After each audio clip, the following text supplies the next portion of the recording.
elevando una invocación al Todopoderoso por Honduras.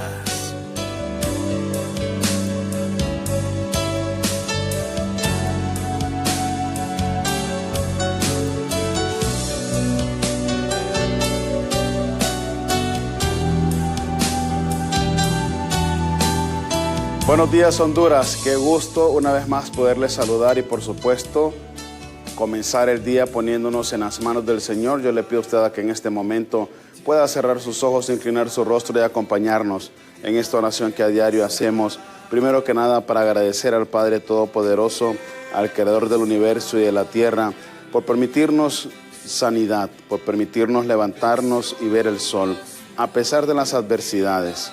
Debemos ser agradecidos como Jacob, debemos ser agradecidos como Moisés, porque siempre después de las tormentas viene la calma y sale el sol para un nuevo día, para cada uno de nosotros.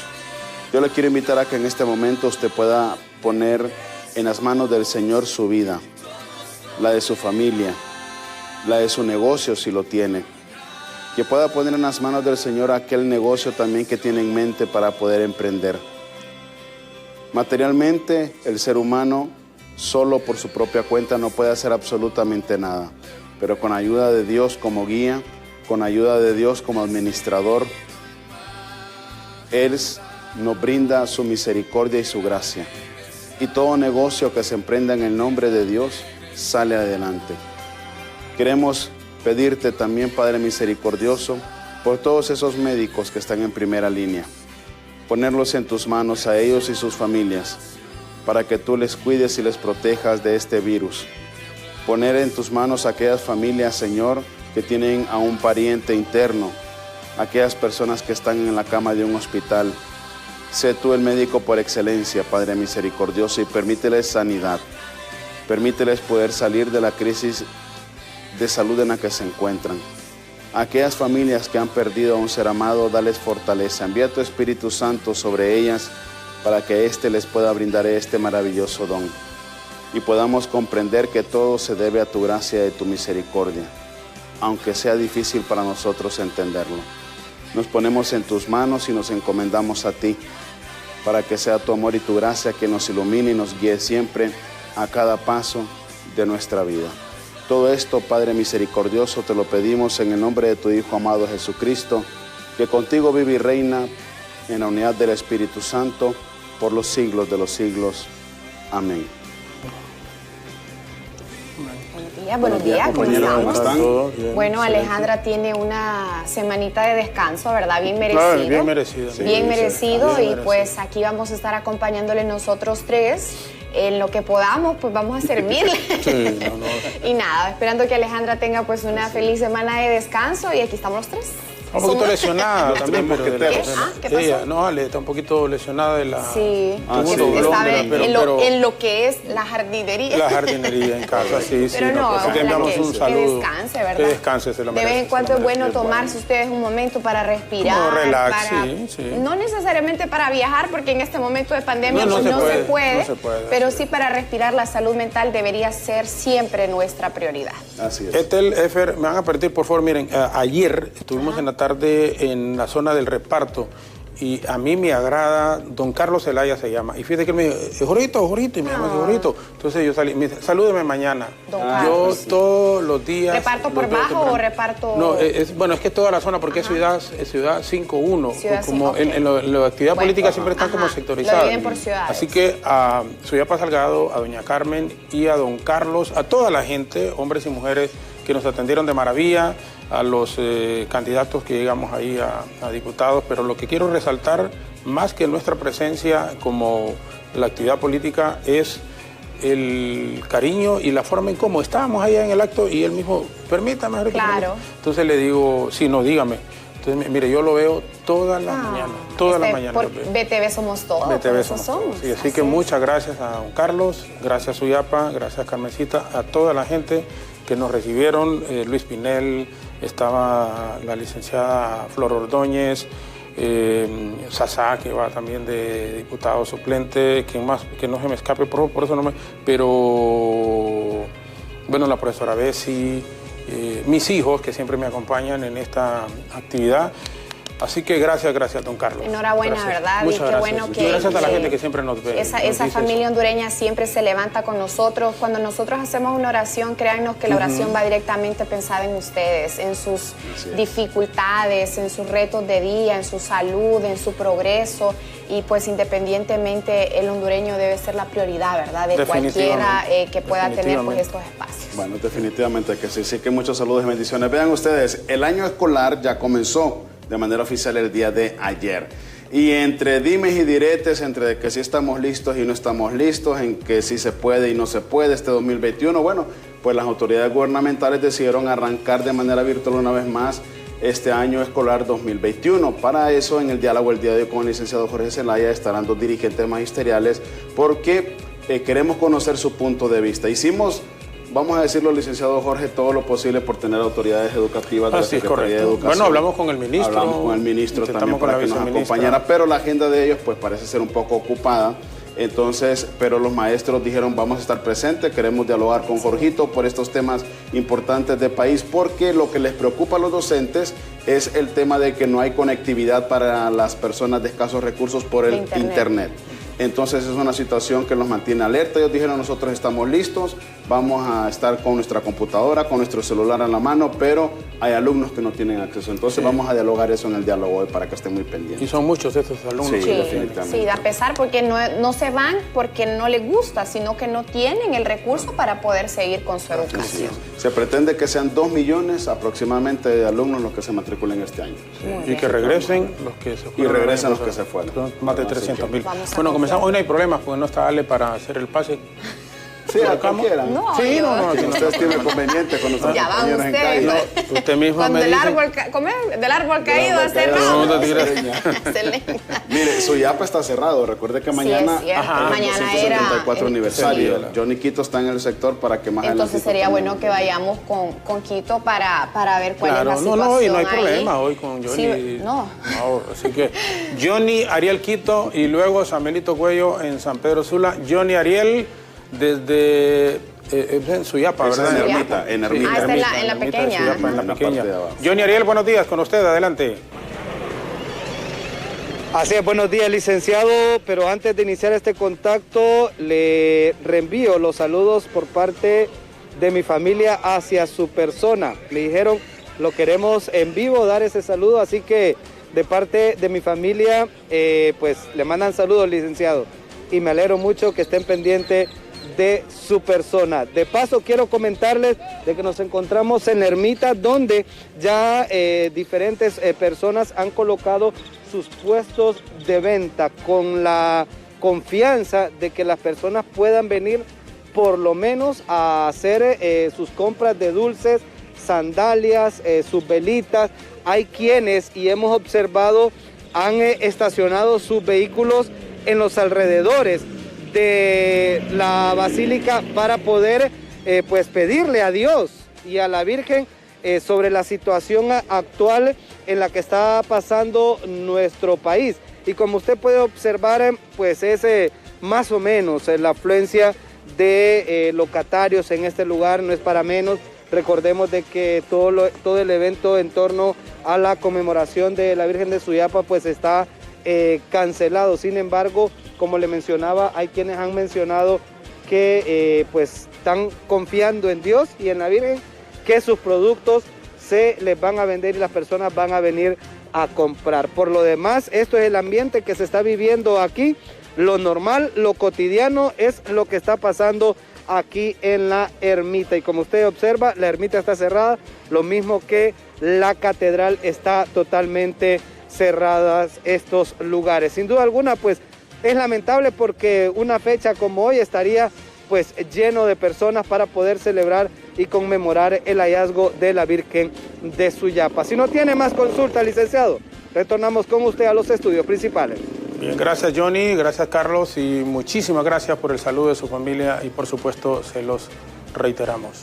Gracias Johnny. Vamos a ir a San Pedro Sula en este momento con nuestro compañero Samuelito Cuello y con Marquitos Villeda. Reciben la señal desde la capital de la República. Buenos días, adelante.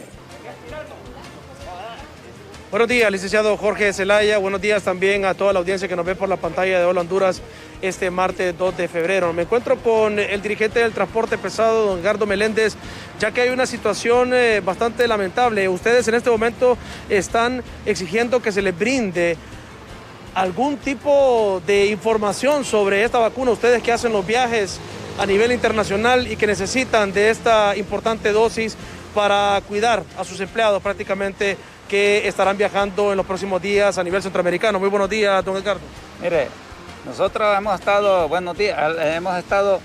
al frente de esta pandemia. Nosotros hemos sido los que le hemos jalado el combustible, nosotros hemos sido los que hemos llevado el agua a las casas, nosotros hemos sido los que hemos llevado las verduras a los hogares hondureños.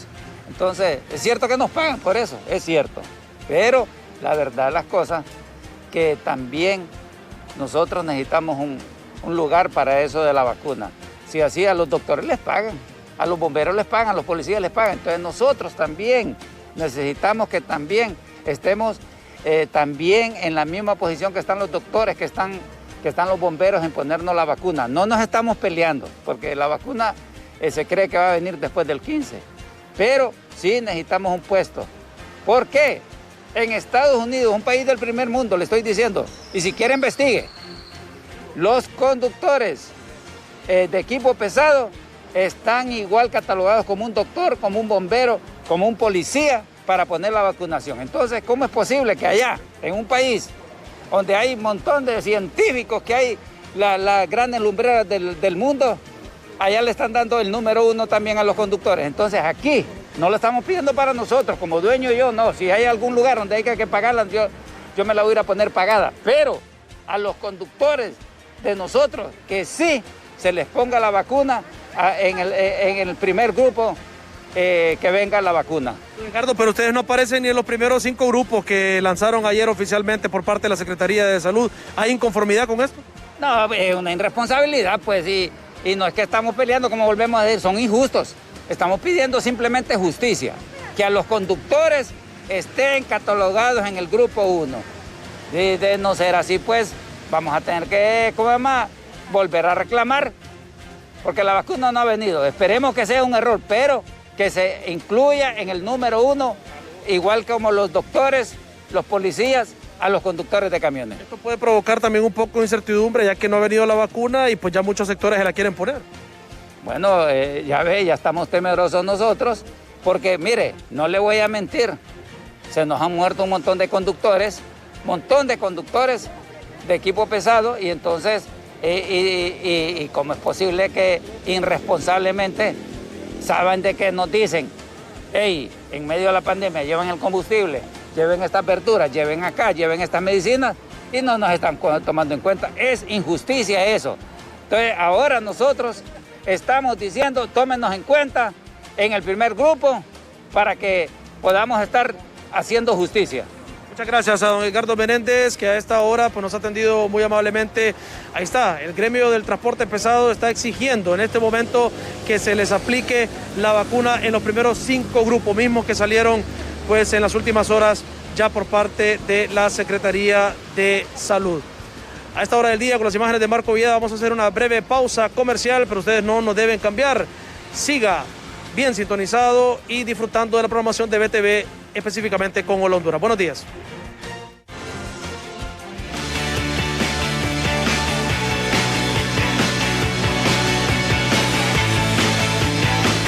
Diálogo con Jorge Zelaya. En medio de grandes retos, inició oficialmente el año escolar 2021, debido a que la dirigencia magisterial denuncia la falta de herramientas tecnológicas e Internet para estudiantes y docentes, así como la ausencia de capacitaciones y poco material didáctico, por lo que temen el fracaso del sistema virtual con un incremento de la deserción escolar. La Secretaría de Educación no se ha preocupado porque haya una cobertura nacional de Internet. El gobierno no se ha preocupado porque todos los niños tengan una computadora. Mire, esto que nos lleva a pensar que este año virtual va a ser igual que el año pasado. Se mira una tendencia que este año también la tendencia es a tener una educación fracasada. Pese a los obstáculos, maestros se declaran listos para iniciar las clases virtuales con los alumnos matriculados, brindando el pan del saber con algunas carencias y tratando de mantener a los estudiantes conectados al sistema, por lo que piden mayor apoyo a las autoridades educativas. Nosotros estamos dispuestos con nuestra computadora, tablet o teléfono. Si el gobierno no tiene plataforma educativa, que es su responsabilidad, pinta como un año difícil por decirlo de alguna manera. No, nosotros estamos acostumbrados a los retos, los profesores. Nosotros vamos a sacar adelante el proceso educativo porque no depende, de lo único que dependemos del Estado es que dé instrucciones y que nos pague. Pero por lo demás, nosotros sabemos hacer las cosas y las sabemos hacer muy bien. Con una disminución del 30% de la matrícula y la deserción de más de 300.000 alumnos, autoridades de educación anunciaron que todas las escuelas y colegios están obligados a recibir a los estudiantes que estaban en reforzamiento y a partir del 1 de marzo comenzarán nuevos planes de estudio.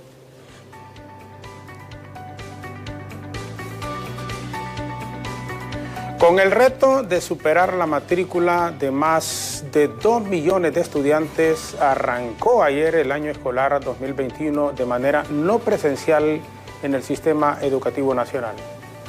Autoridades gubernamentales manifestaron que dicho año arrancó con grandes expectativas, por lo que están haciendo un llamado a los padres de familia, a los tutores o encargados para que matriculen a los menores de edad y estos puedan recibir sus clases.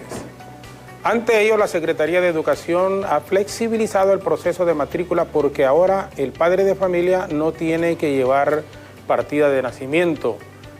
Eso está solo en el sistema y aquellos, eso sí, de primer ingreso son los que tienen que presentar dicho documento. Lamentablemente, debido a la pandemia, las clases presenciales parecen estar muy remotas, muy remotas. Sin embargo, actualmente está activa la plataforma Educa Catrachos, misma que va a fortalecerse gracias a un convenio con Microsoft y la utilizada para las clases virtuales. Hoy queremos ver el panorama a corto y largo plazo del sistema educativo nacional. Para ello nos acompañan, luego de los anuncios del gobierno, que las clases van a comenzar, pero las dificultades que se presentan y que deberían de corregirse porque estamos a tiempo. Ayer se inauguró, hoy probablemente van a comenzar así de a poco las clases, pero hay dos reconocidos dirigentes magisteriales. Hablamos de los maestros ya retirados. ¿Está retirado ya, profe? ¿Sí? No, todavía no. Todavía no está, perdóneme, sí, bueno, sigue, porque estaba escuchando a los compañeros, a mí me dio clases. En el Luis Bográn, ¿verdad? Daba clases usted. Y en el Abelardo Fortín, Luis Bográn, Abelardo Fortín.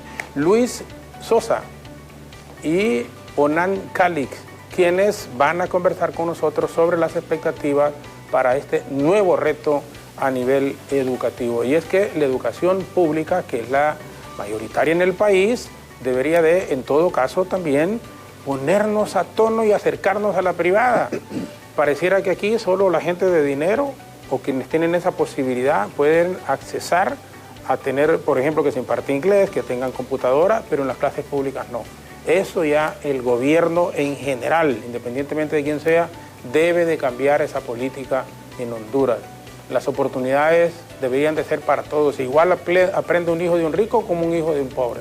Es cuestión de oportunidades y que se les presenten las opciones ahí. Profesor, muchas gracias y bienvenido. Es un placer siempre que nos acompañe. Muy buenos días. Bueno, muy buenos días, licenciado Zelaya, Onan, y a todo el pueblo hondureño que nos está escuchando a través de este medio, para poder compartir algunos criterios sobre esta problemática que trae pues con enormes preocupaciones y expectativas a la población nacional, ¿verdad? Sobre el inicio de un nuevo año lectivo en medio de una crisis que se nos está presentando y que necesitamos orientar una solución en la cual debemos de compartir esta responsabilidad todos los sectores de la sociedad. Bueno, gracias, bienvenido. Profesor Luis Sosa, Onan Calix, dirigente PRICMA, ¿verdad, Onan? Es correcto. Bienvenido, gracias. Oiga, usted no es de la costa, que es Musuquito también. No, somos de Olancho. Ah, Olancho. De Juticalpa, buenos días. Pero tienen más tirado así a la costa, a la ¿va? costa norte, ¿va? ¿No le han dicho, no? No, siempre me dicen. Nada más que cuando dicen Onan se imaginan un hombre altote, fornido. Buenos días, Jorge. Buenos días al pueblo hondureño. Buenos días, Luis. Qué honor estar contigo aquí en este programa tan importante como de BTV, este foro donde hoy vamos a explicar al pueblo hondureño incluso algunos problemas que hemos visto en el sistema educativo de nuestro país. Sabemos que no ha sido fácil. El año 2020 fue un año difícil para la educación nacional y si la Secretaría de Educación no toma las medidas necesarias, este año será un año catastrófico para la educación nacional en vista que nosotros como docentes ponemos lo más importante, Luis, que es nuestra didáctica y nuestra pedagogía, pero hay cosas que ya no dependen de nosotros. Así que este tema nos apasiona, tanto a Luis como a mí. Somos educadores, unos de educación media, otros de educación primaria. Sí, usted es de educación primaria. Yo soy maestro de educación primaria, graduado en la normal. Y también... ¿Aquí de Tegucigalpa? De aquí de Tegucigalpa. Y también licenciado en Administración y Gestión de la Educación. Gestión de la Educación. Perfecto. Bueno, quisiera comenzar de atrás, como dicen, para llegar aquí. ¿Cómo finalizó en su concepto a ambos este año educativo 2020? Porque con una modalidad completamente distinta con lo de la pandemia. En su concepto, ¿cuáles fueron las falencias y que tendrían que probablemente corregirse para el 2021? ¿Cómo finalizó el 20? Hay que iniciar hablando de este tema desde sus raíces, porque si no tocamos de dónde viene el origen del colapso del sistema educativo nacional, va a ser extremadamente difícil entenderlo. Desde los últimos 10 años a la fecha, el sistema educativo nacional profundizó su abandono. En atención directa, en planificación, en materia presupuestaria. Hemos observado que en los últimos 10 años en cada presupuesto general de la República ha venido reduciéndose ese ingreso a la Secretaría de Educación para atender la demanda educativa y esto provocó encontrarnos desajustados o desnudos y colapsado el sistema educativo y evidenció la irresponsabilidad, porque hay que darle nombre y apellido al problema, porque si no vamos a continuar para la eternidad cometiendo los mismos errores que en las últimas décadas se han convertido en algo permanente, en algo que ya los hondureños lo miramos como algo natural. El inicio del año 2020 entró como todos los años, inventándose situaciones que no son la realidad del sistema, sin las condiciones oportunas, sin el personal necesario para atender el sistema, sin presupuestos. En el mes de marzo, 14 de marzo exactamente, el gobierno decide por la pandemia cerrarlo a la educación en el país y enviar a todo el mundo a sus hogares por la gravedad del problema que nosotros teníamos. Y empezó a poner la evidencia clara de lo que había sucedido en el país en el abandono. No hay conectividad. O sea, bueno, para que haya computadoras en los centros educativos yo creo que es una ilusión. Apenas creemos nosotros que la unidad de las secretarías de los centros son los que han contado con este implemento en algunos casos. Muchos casos pues ni con una computadora y lo han hecho manualmente este trabajo. Cuando este problema se nos genera de la pandemia, los estudiantes van a sus hogares y le dicen al profesor que a través de sus celulares o si tienen computadora empecemos a conectarnos con los estudiantes, pero la realidad fue clara. Los estudiantes no contaban con los instrumentos necesarios tecnológicos para poder entrar a una educación virtual, que eso es un sueño para los hondureños, ¿verdad? Que podamos tener este campo de acción para poder resolver estos problemas. Y lastimosamente y muy tristemente observamos que los datos son catastróficos. La Universidad Pedagógica Nacional nos está hablando de aproximadamente 800,000 estudiantes que no se retiraron, ellos ni abandonaron, ellos se hicieron a un lado del sistema educativo nacional al no encontrar la posibilidad de darle continuidad a este proceso. 1.100.000 estudiantes no se matricularon, pero yo me atrevería a decir de que los 800.000 estudiantes que establece la Universidad Pedagógica a través de su unidad de observación de la educación en el país se han quedado cortos.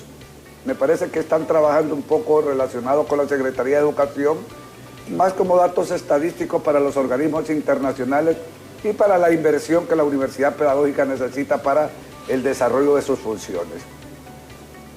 Esto es alarmante, esto es extremadamente alarmante. Nosotros creemos de que hemos retrocedido en educación alrededor de unos 15 años, nos hemos venido atrás y hemos notado que esta situación no nos ha conducido más que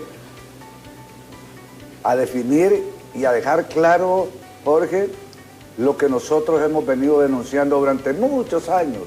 Nos hemos reunido con los ministros de Educación, hemos hablado con unidades de evaluación de la Secretaría, hemos hablado con los presidentes de la República, nos hemos reunido en Casa Presidencial. Recuerdo con don Porfirio Lobo Sosa nos reunimos, ofreció, dijo que iba a resolver el problema, que iba a atender la problemática y se olvidaron del problema educativo en el país. Si usted observa lo que ha sucedido en los últimos años, la última década, el presupuesto ha ido bajando y se ha reducido al menos del 4% de inversión social. De 288.000 millones, que es el presupuesto actual general de la República, estamos al menos del 4%, y no digamos lo que le pasó al sistema de salud, que solo le entregaron 18.000 millones de lempiras para poder atender su parte administrativa y de dirección de un sector también tan sensible para la sociedad hondureña. El año fue un fracaso, y esto lo sabe el padre de familia que estuvo en casa y se comunica con nosotros. Los estudiantes no alcanzaron las competencias necesarias para continuar el siguiente periodo. Conversábamos con amigos que las dos áreas que son bien sensibles, como es el área de matemáticas y el área del español, no fueron atendidas. El estudiante lo que hacía era enviar tareas cuando podía, cuando tenía el padre de familia algún recurso para comprar una recarga. Y esto nos alarma mucho más, porque si usted recuerda, Jorge, el Congreso Nacional de la República aprobó una moción en el sentido de que las dos instituciones de telefonía celular iban a dar una conectividad gratuita a todos los profesores, a los estudiantes, para poder entrarle a esta nueva forma educativa en Honduras, la cual no fue posible porque el Poder Ejecutivo, a través de don Juan Orlando Hernández, negaron y no aplicaron la disposición del Congreso Nacional. Y esto pues nos generó un serio y grave problema. Y nos atrevemos a decir que estudiantes cada 15 días lograban comunicarse con sus profesores.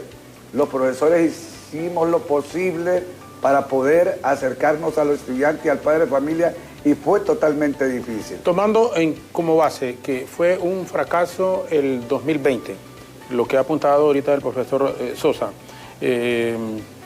clases de matemática, clases de español que no se impartieron, las dos encargadas de telefonía celular, y se incluye la estatal Hondutel, no ofrecieron el servicio gratuito que debió habérsele dado a las y los estudiantes. En su concepto, profesor Hernán Cali, ¿qué entonces se debe de mejorar en esos obstáculos que se tuvieron del 2020 para que el 2021, que estamos comenzando, podrían las y los niños tener mejores oportunidades para recibir sus clases, ya sean virtuales en la mayoría de los casos o presencial, como han dicho las autoridades, especialmente en aquellos municipios en el interior en donde la COVID no es tan fuerte como en departamentos como Atlántida, Cortés, Francisco Morazán y otros, en donde sí se ha golpeado muchísimo más? Bueno, mire, licenciado Jorge, primero lo que el compañero Luis Sosa apuntaba, el año pasado solo fue el reflejo de lo que hemos venido diciendo como docentes hace muchísimos años. Primero, se decidió invertir en grandes cantidades de dinero en seguridad y los homicidios en Honduras no bajan. Entonces, eso solo es el reflejo del mal manejo del sistema educativo por parte de la Secretaría de Educación. el abandono permanente en que nos han tenido. ¿Qué hay que hacer? Bueno, fácil. Primero, hay que redireccionar esa tasa de seguridad. ¿Por qué no repartimos ese tazón de seguridad dándole 35% a educación, 35% a salud y 30% a seguridad? Número uno. Número dos, primero hay que dotar a los niños y a las niñas de nuestro país de una tablet. Me decía y nos decía aquí el compañero Luis Sosa, es utópico, pero hay que soñar, hay que exigir a la Secretaría de Educación, porque si solo decimos es imposible hacerlo y no le exigimos a la autoridad inmediata, esto nos genera más bien un conflicto. Entonces nosotros tenemos que pedirle y le exigimos hoy, señor ministro, estamos a punto de iniciar un nuevo año escolar, porque lo que se hizo fue inaugurarse el año lectivo el 1 de febrero, pero sinceramente el año lectivo comienza el 1 de marzo. Tenemos 26 días para que pueda comprar las tablets, para que pueda comprarle la computadora a los profesores. El compañero lo apuntaba aquí, no es una moción que se aprobó en el Congreso Nacional de la República, es un anteproyecto de ley donde obliga a Tigo y a Claro proveernos el internet gratuito a los profesores y a los padres de familia y a los estudiantes. Yo aquí quiero decirle algo. Ahí hay un señor que se llama David Matamoros Batson. Este señor se robó las elecciones del año 2017 y ahora se está robando el internet porque está diciendo que solo se nos van a dar 2 gigas. Mire, es un burro, así se lo digo. Es un ignorante este señor. Sinceramente me avergüenzo de tener funcionarios de esa calaña, porque los profesores no necesitamos 2 gigas de internet. Los profesores necesitamos 10 gigas semanales para poder dar una clase vía Zoom, para poder estar recibiendo y enviando la información de los niños. Esa es la segunda parte. La tercera parte, tenemos que potenciar Hondutel.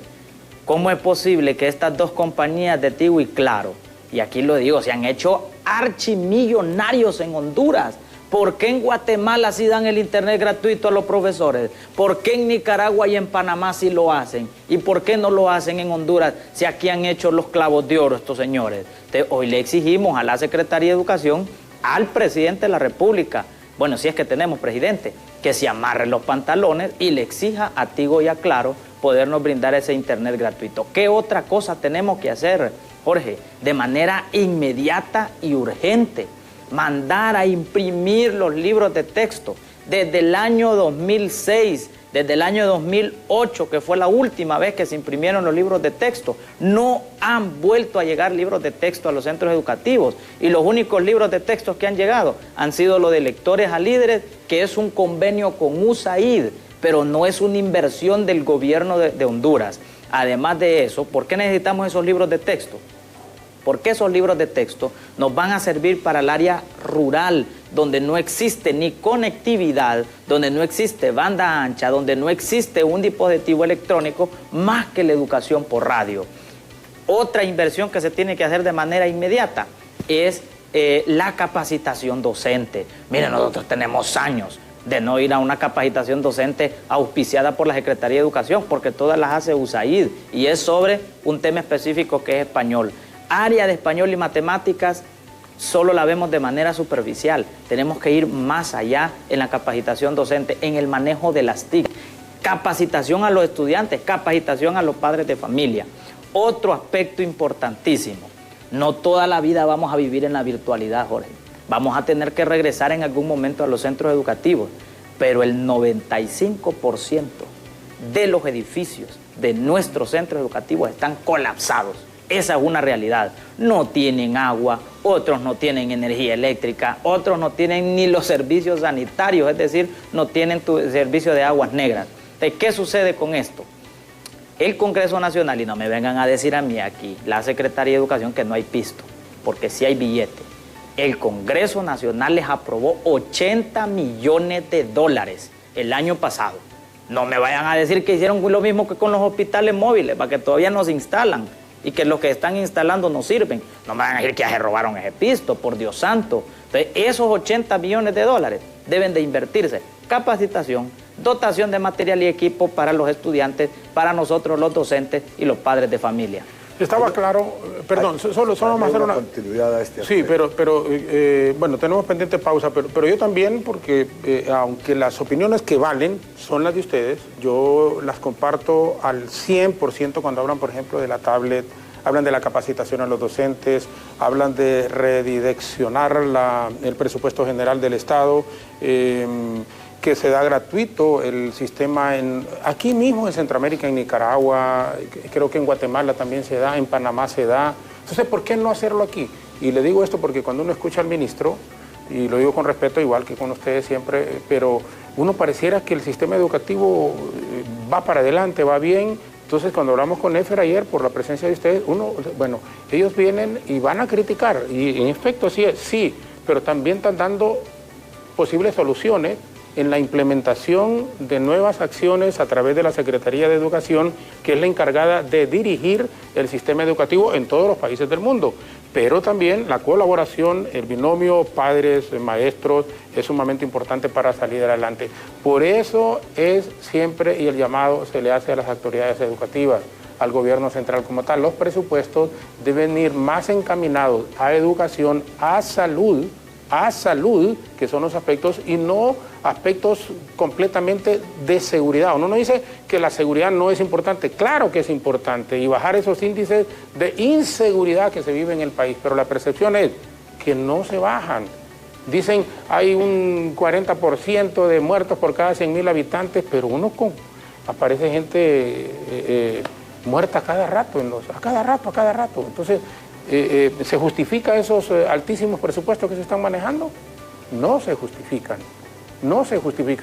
Y no se trata de criticarles como tal, se están buscando y se presentan soluciones como lo han hecho nuestros invitados. ¿Con quiénes volveremos? Por supuesto, en este momento, Ethel Valladares, en las redes sociales, sus opiniones son importantes. Vamos a la pausa en televisión abierta, en nuestras estaciones de radio, y nos quedamos en Facebook, en BTV Somos Todos Honduras, para que hagan sus aportes con la mayor transparencia y amplitud del caso que ustedes puedan hacerlos aquí con nosotros. Pausa breve y regresamos con nuestros invitados que están aquí en el estudio, dos reconocidos dirigentes magisteriales del país.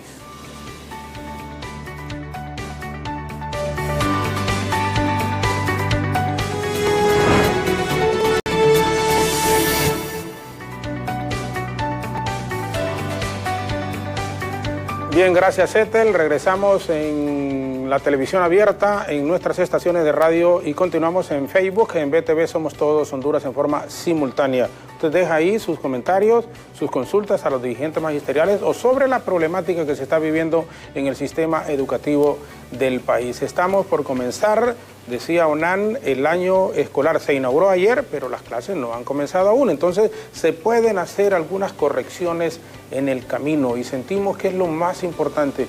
Pueden haber criterios diversos, la forma en cómo llegar, pero estoy convencido, seguro, que ellos, que son dirigentes igual, que pertenecen y eso a partidos de oposición diferente al que está gobernando actualmente el país, pero quieren lo mejor para Honduras. Ese es un común denominador que tenemos todos. ¿Cómo hacerlo? Bueno, tenemos que ponernos de acuerdo. Y un ministro de Educación tiene que reunirse con los dirigentes magisteriales, tiene que hablar en forma continua, en forma permanente, tratar de encontrar consensos, porque al final, si no se hace de esa manera, los perjudicados son las y los estudiantes, definitivamente. Mire, Jorge, hay que tomar decisiones drásticas. El problema que tenemos es que si no se toman decisiones como Estado, que el Estado define el norte del proceso educativo en el país, definitivamente no vamos a llegar a ningún lado. Hemos venido proponiendo durante muchos tiempos, muchos años, inicialmente la despolitización del sistema educativo. No podemos continuar bajo este esquema que daña toda esta situación. Mire que los últimos ministros de Educación, si usted los analiza cada uno de ellos, usted les revisa sus méritos profesionales y les va a encontrar que no tienen conocimiento de la educación en el país. Marlon Escoto, por ejemplo, que fue ministro de Educación, su rama profesional era otra, no era la rama de la educación. Y fíjese que es tan raro todo este problema que los altos niveles de corrupción en la Secretaría de Educación son muy elevados. Lastimosamente no contamos con un ministerio público que pueda generar las investigaciones o conocen de los problemas, pero cierran la boca para proteger a los gobiernos de turno. Y esto es delicadísimo. ¿Cuántas computadoras, Jorge, se perdieron? Yo no sé si usted se recuerda que en camiones mandaron a distribuir estas computadoras y en el camino fueron asaltados los camiones. En el 2009. En Comayagua, en Comayagua se robaron más de 2.000 computadoras que iban en camión a ser distribuidas. Y Marlon Escoto reconoció de esa pérdida, pero nadie procedió absolutamente a hacer absolutamente nada al respecto. ¿Por qué? Porque el sistema está politizado. Tenemos otro serio problema con respecto a este asunto. Hasta tanto la meritocracia no sea un instrumento para ubicar el personal que corresponde para dirigir el sistema, no llegaremos a ningún lado. Porque están llegando personas por compadrazgos o por amiguismos políticos o para ir a tapar baches. Tenemos el actual ministro de Educación, a mí me parece una persona un tanto simpática, porque ese hombre aparece como muy simpático en los medios de comunicación, pero él, si usted observa, ayer hubo una comparecencia en uno de los foros de la mañana, tenía a su asesor, que es un compañero nuestro, Johnny Varela, es un amigo. John es un hombre que hace su esfuerzo para poder explicar el problema, pero el ministro de Educación, teóricamente, él no maneja el lenguaje educativo. Entonces, ¿a qué enviaron al ministro actual? Lo enviaron sencillamente a bajar un poco los gases, los problemas que había, un poco de alegría, porque el magisterio también se sentía golpeado en medio de estos problemas. Ahora, pero entonces, discúlpeme. Hay que buscarle una solución definitiva a esto. Yo quiero preguntarles entonces, ¿y por qué cuando han nombrado a un maestro, igual la situación es casi muy similar? Porque estuvo Alejandro Ventura como ministro en el gobierno del presidente Calleja. Lo que sucede, Jorge, es lo siguiente. Ya lo ha apuntado compañero Luis Sosa. Hay que despolitizar el sistema educativo. ¿Qué sucedió con Ventura? Un maestro, un dirigente magisterial afiliado a nuestra organización y que al final salió expulsado de nuestra organización por algunas situaciones irregulares que se dieron. Sin embargo, es meritorio decirlo que Alejandro Ventura no llegó por su meritocracia, llegó por su cercanía al presidente de la República de aquel momento, que era don Porfirio Lobo Sosa, y llegó también, como llegó el actual ministro, a bajar un poco el gas en aquel momento, porque veníamos de un proceso de un golpe de Estado en Honduras. Entonces, no se busca por meritocracia. Yo sí quiero reconocerle al señor ministro de Educación actual que por lo menos nos ha abierto las puertas de irnos a sentar a platicar en la Secretaría de Educación, porque veníamos de un proceso de un déspota, porque así lo voy a decir y se lo puedo decir en la cara a Marlon Escoto, un déspota, un animal completo, que fue capaz de mandarles echar el tractor a los estudiantes de la Universidad de Agricultura, y a nosotros los docentes nos trató como verdaderos animales. Entonces, después por dos cosas. Uno, por su prepotencia que tiene, y número dos, por su mala formación que tiene. Y la otra situación es que el actual ministro se ha sentado con nosotros, pero no se ha tocado los principales problemas de educación. Hemos tenido, por ejemplo, en la dirección departamental, y aquí está Luis que no me deja mentir, que hemos tenido serios problemas porque los directores departamentales primero actúan con la participación política y después la meritocracia, tanto así que nombran a personas que ni siquiera tienen que ver con los cargos en algunas dependencias de la misma Secretaría de Educación y de las direcciones departamentales. ¿Qué está pasando ahorita, Jorge? En la Secretaría de Educación hay un montón de haraganes ahí haciendo nada, y eso se los digo aquí públicamente. Como hay otros asistentes técnicos que trabajan, que le muestran, que le dicen al ministro hay que hacer esto, como Johnny, Yanina Castellano, Wendy, entre otros de los que yo recuerdo, que van a trabajar a la Secretaría de Educación. Pero hay otros que se quedan consumiendo el presupuesto. Y Luis, esto es peligroso porque allá hay hasta salarios de 60, de 70 mil empiras, haciendo en absolutamente nada solo por tener un compadrazgo político. Entonces, primero, despoliticemos la educación. Hay un elemento, Nan, disculpa que te interrumpa. Yo soy de las personas, hemos venido trabajando en este sentido. ¿De qué me interesa sentarme con un ministro que me va a pegar una palmadita en la espalda y va a ser amigo mío? Si al Pero final que no va a los resolver el resultados- problema. si al No final se los- resuelven. Si al final los resultados no llegan. Luis, y abonando a esto. Y de este asunto no es de buenas intenciones, es de resultados. De resultados. El país requiere de resultados.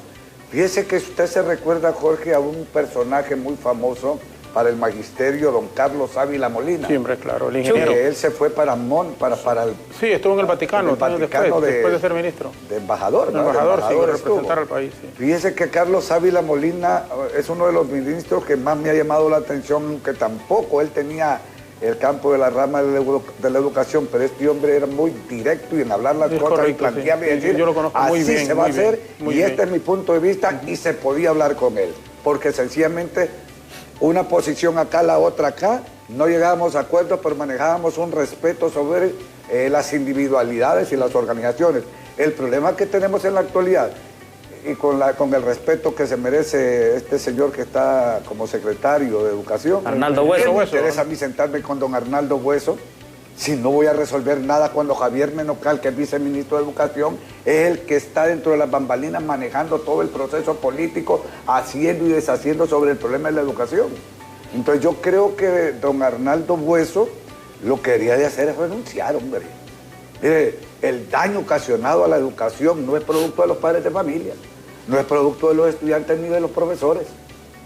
Si la educación en el país la hemos sostenido nosotros, mire, le voy a contar mi historia personal. Yo he vendido latas con mis estudiantes, plásticos, para poder pintar las aulas, para poder pintar los pupitres. El Estado, el gobierno de la República, abandonó los proyectos de la matrícula gratis, abandonó el bono del transporte, abandonó la merienda escolar, abandonó la beca de excelencia académica, abandonó todos los proyectos de desarrollo que había dentro de las instituciones. Así no se puede llegar absolutamente a nada. Fíjese que yo espero que los cambios y de las personas que aspiramos a asumir posiciones de dirección en el país, usted también está participando de uno de los partidos políticos. Yo creo que somos más los buenos que los malos, Jorge. O los buenos intencionados somos más que este grupo de personas que al final delinquen porque aquella persona que recibe un salario como funcionario del Estado y no cumple con sus responsabilidades, al final delinque porque no cumple con sus responsabilidades directas, ¿verdad? Aquí yo creo que en educación no solamente es responsabilidad de un gobierno tampoco, ni de los maestros. Yo creo que hay que sentarnos los diferentes sectores de la sociedad y decirle a la empresa privada qué necesitamos, qué tipo de perfil profesional necesitamos para atender las diferentes ramas de la economía nacional, qué estudiantes necesitamos para poderlo ubicar y decirle, por ejemplo, la gente de las islas de la Bahía. Sectorizar la educación o regionalizar el currículo. Regionalizarlo. Ahí hay desarrollo de turismo y pesca. Correcto. Entonces hay que ver qué sucede en el lado del paraíso. Ahí hay café. Que hay en Olancho. Entonces hay que hacer una revisión profunda. Y tenemos el problema de que tenemos una reforma educativa. Mire qué grave es esto es lo más grave que nosotros tenemos en educación. Hace 2, 3 años, 4 años creo que por ahí, se hizo una reforma educativa donde se armaron las famosas mesas de discusión. Sí. Óigame, lo que se discutió en esas mesas no se aplicó. Y se pretendió revisar ese proceso para evaluarlo, no se evaluó, no se miró los defectos que tenía esa reforma y ahí estamos patinando con un proceso de reforma educativa y están queriendo implementar otra reforma educativa sin revisar los daños ocasionados. Yo creo que más bien ahora la experiencia de los huracanes, el problema de la pandemia nos orienta a que la revisión del sistema educativo debe ser muy profundo, porque debemos de tener las preparaciones, las competencias, las habilidades para enfrentar cualquier problema natural, cualquier situación que no esté enmarcada en lo del diario vivir del pueblo hondureño. Pero fíjese que la educación juega un papel es importantísimo, el papel que juega la educación en el país. Pero mientras tanto nosotros tengamos personajes al interior de la Secretaría de Educación ganando jugosos salarios y sin cumplir con sus responsabilidades, yo por lo menos A don Marlon Escoto yo le dije en una primera reunión quién era él, ¿no? Y qué era lo que iba a suceder en el país. Y lo que sucedió fue la aplicación de los dictados del Banco Mundial. Tiene mucha responsabilidad sobre el problema de Honduras el Banco Mundial. Hay 23 orientaciones que el Banco Mundial envió al país monetario para que se aplicaran. Uno era cómo destruir las organizaciones magisteriales. Oigan, un elemento nocivo. Sí. ¿Destruirlas para qué? Para que sencillamente el maestro fuera dócil, porque la fuerza del magisterio es increíble. Entonces doblegaron al magisterio. Y primero comenzaron a decir que los dirigentes eran corruptos. Un grave problema. Le quitaron las cuotas sindicales a los sectores organizados. Abandonaron el sistema. Yo creo que necesitamos un reencuentro en el país. ¿Qué me interesa el ministro de Educación si este partido, el gobierno termina, viene otro partido, pasa otro personaje? Pero también ese es el problema, yo le voy a decir, y entonces, disculpen la ustedes, continuidad ¿hacia dónde va? Pero yo creo que si no se hacen programas a largo plazo... Es correcto. Independientemente de quién sea el gobierno y el ministro. Por ejemplo, ahorita ya debería, en mi modesto entender, Tito Afura, el doctor Oliva, el ingeniero Narrala, doña Xiomara, los candidatos del Partido Liberal, Luis nombrar Zelaya. así como dicen, bueno, esto, si yo soy presidente, este va a ser mi ministro de Educación. Entonces, esa gente reunirse, cuando digo reunirse, y reunirse con los dirigentes magisteriales, porque son los que al final van a echar a andar también todo el proyecto. Cuando le digo independientemente de quién gana, porque este mismo lo dijo en este instante, ya, ¿qué me interesa si ya falta 9 meses para que termine este gobierno? Bueno, entonces debemos de ver, no solo hasta ahí, sino que más adelante. Y quien tiene que ver es un gobierno en el área económica, los que manejan ese tema, también reunirse. Entonces, llevarlo un poquito más allá, porque el problema, uno no sabe, el ingeniero Hueso probablemente, es lo más seguro, porque no va a cargo de elección popular, termine esta administración. Sí, pero el que venga va a cambiar completamente todo, y no debería de ser así. Jorge, el problema que nuestro país se enfrenta en este momento es el siguiente. Naciones como Estados Unidos, ellos hacen planes de Estado, es un plan de Estado. Nosotros hacemos, desgraciadamente, en nuestro país, planes de gobierno, porque siempre estamos pensando en cómo voy a ganar la siguiente elección con mi partido político, mientras que en otros países son planes de Estado. Diciendo lo que decía el compañero aquí, es cierto, a veces no solo es reunirse con el ministro, necesitamos soluciones. Yo aquí le tengo un principal reto al ministro, y aquí, mire, Jorge, le voy a dar de primicia. Viene una demanda de más de 5,000 docentes a nivel nacional para la Secretaría de Educación. ¿Por qué? Estos docentes concursaron en el año 2014, están nombrados, pero no les quieren dar su permanencia por una situación política, porque no los quieren nombrar simple y sencillamente. Entonces, señor ministro, le hago un primer llamado. Para comenzar este año electivo 2021, tenemos que nombrar permanentes los docentes que con concurso 2014... Y están por contrato.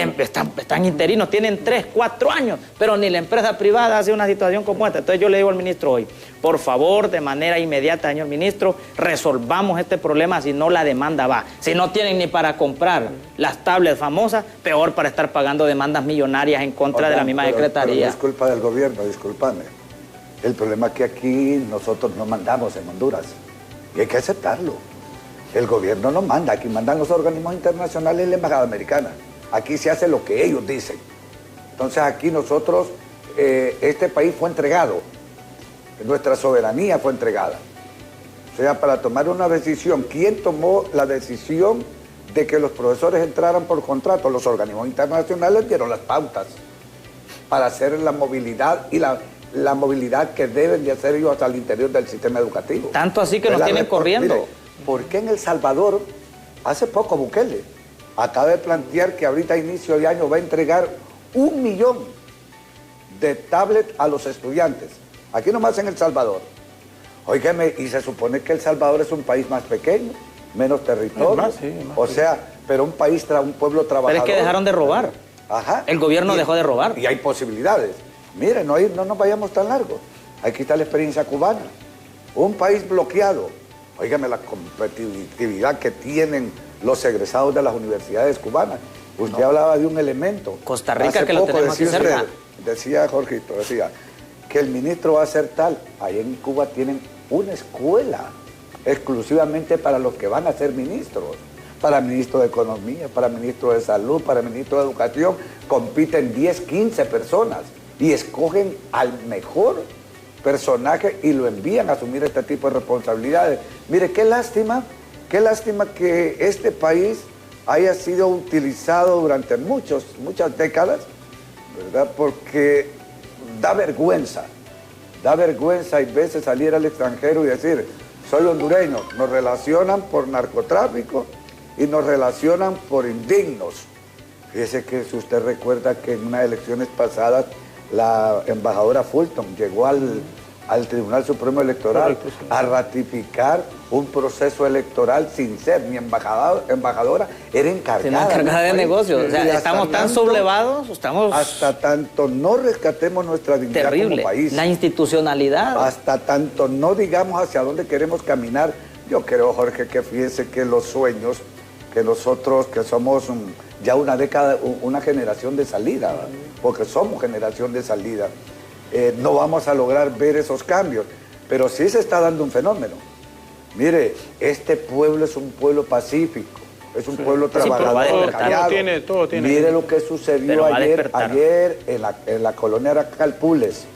Iba una caravana de un partido político y lo ahuevaron. Del Partido Nacional hay que decir el nombre. Óigame, aquí están los videos en Facebook. Los apedrearon. Les tiraron huevos. Vehículos, quebraron vidrios, los agarraron con huevos. Óigame, esto no debe de suceder en el país. ¿Pero por qué está sucediendo esto? Hay un resentimiento, un malestar en la población. Bueno, y es que tienen razón, Luis. Pero hay que hacer algo. ¿Cuántos se robaron los hospitales móviles? Hay que comenzar por adecentar a la clase política. Porque ese repudio que hay ahí en las calles es porque no creen en el político. Fíjese que está apareciendo una generación... Además de que no creen, lo repudian. De nuevos hombres y mujeres que quieren competir y participar del proceso político del país. Yo conozco gente del Partido Nacional, hemos sido amigos y son buenas personas. Nada más que hay un grupo que ha hecho el daño. Y se apoderaron de situaciones. Y que han secuestrado a esos mismos partidos. En el Partido Liberal hay cada uno de los partidos políticos.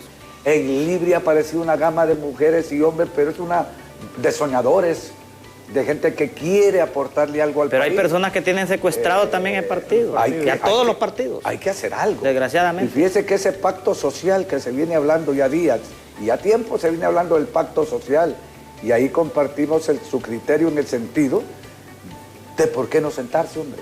Sí, y es que es difícil sentarse, hay que abandonar los intereses personales de partidos y de grupos y hay que empezar a pensar en Honduras. Todas las fuerzas políticas lo pueden hacer y algo solo para apuntar aquí. Miren hasta dónde nos tienen los organismos internacionales. Vino la de UNICEF, la de regional de UNICEF, y vino a plantear que habíamos que presentarnos de manera presencial los profesores y los estudiantes. Y corrieron a decir que eso era correcto, que había que hacerlo, en medio de esta pandemia. Entonces yo creo que llegó el momento de independizarnos. Tenemos que conocer la idiosincrasia nuestra primero. Sabemos cuál es la situación que vivimos en nuestro país. Y yo hoy le digo al señor ministro, revise su equipo de trabajo, porque un ministro puede ser muy bueno, pero si su equipo de trabajo no le sirve, el ministro es malo. El ministro puede ser muy malo, pero si tiene un buen equipo de trabajo, puede salir adelante. Revise dos cosas, por favor, solo disculpe. Pero es que estoy súper atrasado en la pausa. Rápido. Un minuto, revise USAID y revise UNICEF. Va a ver usted que lo que tenemos ahí son chamberos. Mire, chamberos, yo conozco gente que se dedica a eso. O sea, y no generan ninguna situación de cambio o de apoyo al país. Ni siquiera propuestas. ¿Sabe quién trabaja con USAID? Porque yo he hablado con ellos.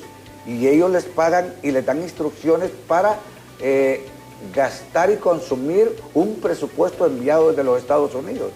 Pero que el gobierno revisa esos anteproyectos, esos procesos, es totalmente ¿Pero irreal. quién trabaja ahí? ¿Qué me decía usted? ¿Qué iba a decir? ¿Quién trabaja? Yo conozco. No conozco personas. Ya. Conozco personas que trabajan ahí y no generan las acciones para poder dar los cambios que requerimos. Vamos Son a presupuestos y chambas lo que subimos. hacer, Onan y Luis, por favor, Luis, la pausa en este momento. Regresaremos a la parte final. Está indiscutiblemente muy interesante la conversación.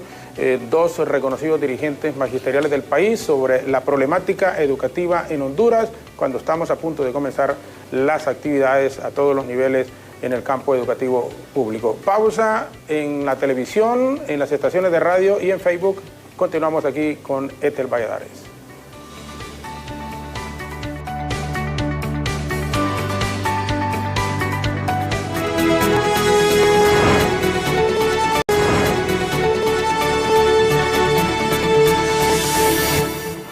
Seguimos con nuestros invitados la mañana de hoy, los profesores Luis Sosa y Onan Cali.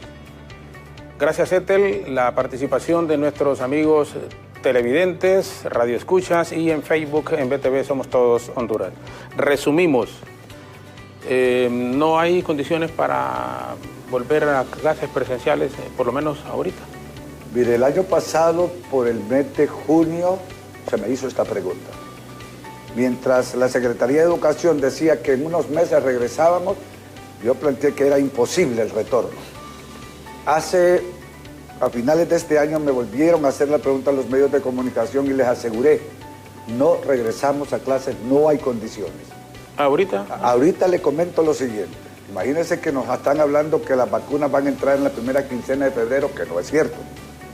Van a entrar allá a mediados tal vez, o entran 800,000, dicen que entrarán, que no queremos. No, pero dele con lo de, por el tiempo, con lo de... O sea, no va a ser posible, no va a ser posible por la oleada del coronavirus que tenemos y los desastres que ha ocasionado este huracán.